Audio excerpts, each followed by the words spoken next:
La pandèmia de la Covid-19 ha evidenciat les problemàtiques del sistema educatiu que ens afecten a tots i ha empitjorat les condicions de vida dels estudiants de classe treballadora.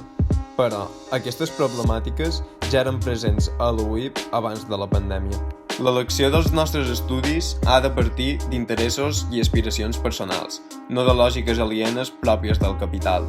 Per tant, exigim l'equiparació de preus entre graus a la UIP, el preu més baix que ofereix, de 781 euros.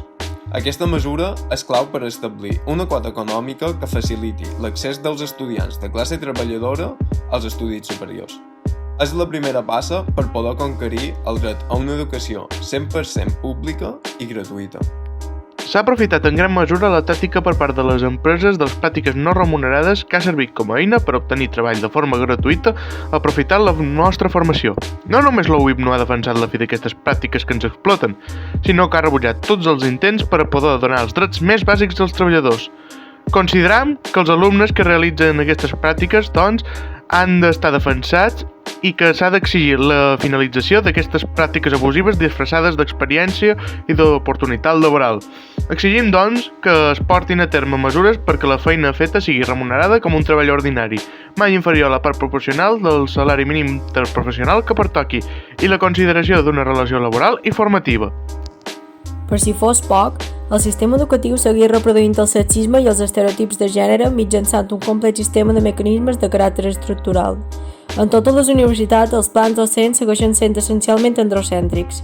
Es segueix tractant la dona i la història com una secció aïllada i no des d'un tot. També volem recordar que la UIP, la nostra universitat, segueix emparant i segueix passiva davant un cas d'assetjament que s'ha arrossegat durant més de 6 anys, del qual s'ha condemnat recentment l'assetjador Miguel Beltrán com a culpable, fent així que un delinqüent imparteixi classes de filosofia a una institució educativa que en teoria hauria de defensar els drets de les alumnes i professores. Això només és una mostra més de la inefectivitat dels plans d'igualtat o dels protocols contra l'assetjament sexual i laboral. S'evidencia com aquests òrgans resulten estar buits de contingut, són poc contundents a causa de la burocràcia i no emparen, en última instància, els drets de la víctima. La mercantilització de l'educació també afecta la llengua en termes d'utilitat segons l'interès del mercat. Al setembre de 2019, Política Lingüística elaborà una enquesta sobre els usos lingüístics a la UIB per part de tota la comunitat educativa.